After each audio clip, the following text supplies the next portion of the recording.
Salam à tous et à toutes, j'espère que vous allez bien. Moi, Koul Daou Sava, alhamdulillah. Ici, on voit un frère chrétien qui a eu l'audace, le courage de rentrer dans le forum des élèves d'Abdul-Majid en présence du maître lui-même, Abdul-Majid lui-même, et poser de très pertinentes questions que je vous invite déjà à regarder et on revient, Inch'Allah.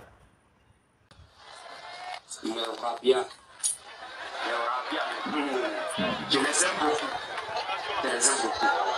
Maintenant, ce qui me donne un peu aussi, parce qu'aujourd'hui, moi je suis déjà un chrétien. Et aussi je suis appelé à faire des enfants. Les enfants vont vouloir aller en islam. Mais si je ne suis pas éclairé, peut-être même que je vais me retenir pour dire non, non, non, il ne faudrait pas que les enfants aillent là-bas. Or, nous sommes, notre père est Abraham. Et si notre père est Abraham, il y a Isaac, il y a Ismaël, Ismaël qui est le grand frère. Nous sommes tous des frères. Il y a plein de choses qui se passent dans le monde. Maintenant, comme le maître lui-même il est là, je ne comprends pas pourquoi depuis, c'est-à-dire dans les temps anciens, en Jérusalem, il y a une parade jusqu'à aujourd'hui. Les Juifs et les musulmans, c'est-à-dire, ils ne s'entendent pas. Qu'est-ce qui se passe? Je veux qu'ils nous expliquent quel est le problème. Quel est le problème qui fait qu'ils ne peuvent pas s'entendre? Or, nous sommes tous d'Abraham. Et maintenant, aussi, poser la question, parce qu'aujourd'hui, chez moi à l'église, on est là, on fait des prières, souvent on est assis, et on voit aussi des gens qui sont convertis, c'est-à-dire qui vont à la mosquée. Mais après, encore on le voit encore souvent, ils font des canaries, souvent dans les, comme on appelle les coins de rue, ils ont des ceintures. Mais après encore, le jour de Ramadan, Tabaski, encore on les voit encore, c'est-à-dire à la mosquée. Bon, mais pourquoi ne pas faire confiance au fétichisme ou bien faire confiance à Dieu? Les deux là, bon, moi je n'arrive pas à comprendre. Qu'est-ce qui se passe? Et puis terminer, si le livre d'Apocalypse chapitre 4, qu'est-ce que ça signifie aussi? Les images qui sont présentées signifient quoi? Je veux que le docteur lui-même nous enseigne dessus. C'était ma question.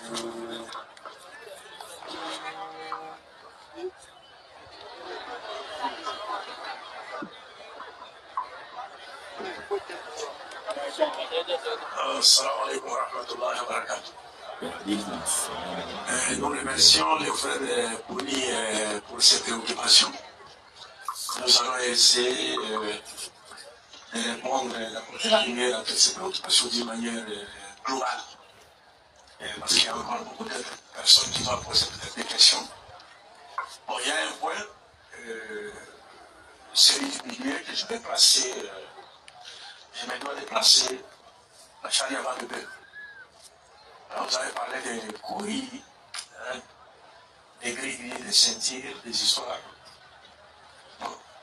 En tout cas, si vous voyez ces musulmans là, avec des grilles, des ceintures, ou des choses qu'ils font là, il faut simplement leur poser une question.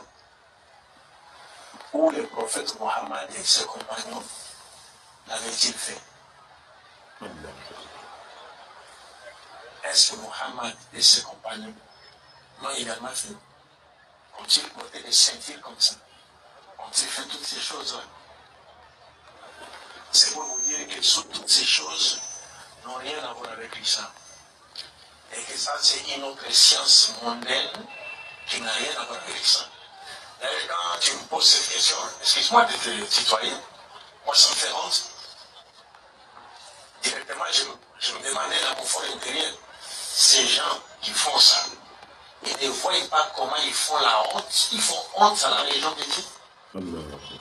C'est-à-dire, même des non-musulmans viennent maintenant à témoigner en disant, on le voit faire ça, ça, ça. Et tu l'as bien dit, tu sais même faire la différence entre ces choses et Dieu. Tu as dit, ou bien ils sont avec Dieu, ou bien ils sont avec quoi? Les fétichistes. Ce qui implique à dire, toi au moins tu sais qu'il y a Dieu, il y a aussi ces choses de fétichisme. Mais bref, toutes ces choses n'ont rien à voir avec l'islam. le prophète Mohammed nous dit Man ya'ishu minkum fasayara ikhtilafan kathira alaykum bi sunnati wa sunnati al-khulafa ar-rashidin al-mahdiyyin min ba'di. Le prophète nous a parlé des divergences dans les mondes musulmans. Il y aura des divergences. Il arrivera, vous verrez beaucoup de groupuscules. On les voit aujourd'hui. Il y a ceux qui sautent dans les mosquées, qui tremblent, qui tombent à terre, qui font des histoires. On les voit. C'est l'objet de la prophétie. Ça montre même que Mohammed est véridique. Parce qu'il a annoncé que cela s'est réalisé. Mais le prophète nous a indiqué un remède. Aidez-nous.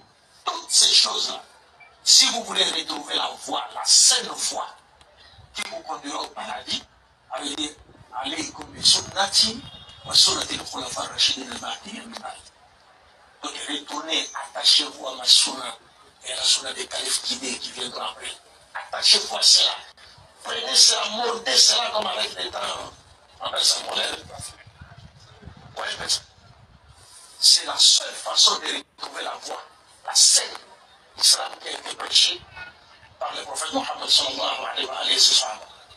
Alors c'est même il a été questionné sur le fait que les groupes qui se la sauvé, le prophète a répondu en disant Ma ana alayhi wa ashabi. Pour être sauvé là, il faut suivre ce en quoi étaient les prophètes et ses compagnons. Donc si vous voyez quelqu'un vous apporter des pratiques en islam qui n'ont rien à voir avec ce qu'avaient fait les prophètes et ses compagnons, dites-vous que celui-là s'est égaré. Dites-vous que c'est égaré. Donc il y a des pratiques, il faut qu'ils donnent des preuves dans la sunna du prophète et la vie des sahaba et même des tabi'in, des tabi'in parce qu'il y a il y a les 3 meilleurs siècles de l'islam. Et allez voir dans ces 3 meilleurs siècles de l'islam si vous verrez toutes ces choses-là. Donc chers frères, c'est pour vous dire que ces choses n'ont rien à voir avec l'islam et vous avez une disposition intérieure positive et nous prions Dieu de vous diriger sur la voie de l'islam. Peut-être demain, si vous te convertissez à l'islam et que tu apprenais l'islam, c'est peut-être que toi tu vas faire même la dara de ces gens. Ça serait une très bonne chose. Tu as déjà la connaissance, tu as acquis la connaissance, tu commences même à les montrer, mais toi tu fais ça. Ah, mais le prophète a dit ça. Tu vois bien. Donc tout cela, toutes ces choses n'ont rien à voir avec l'islam. Alors, vous l'avez écouté, vous l'avez entendu, alhamdulillah. Parmi toutes les questions qui ont été posées au maître Abdelmadid, il a décidé de répondre à la deuxième question qui nous interpelle, nous tous en tant que musulmans. Le rappel profite aux croyants, alhamdulillah. Et qu'Allah nous donne la bonne compréhension, quiconque fait un bien, fils du poids d'un atome, il le verra. Et quiconque fait un mal, fils du poids d'un atome, il le verra. Alhamdulillah, on se dit à la prochaine. Allahumma rabbi salli ala Muhammad wa salamu alaikum.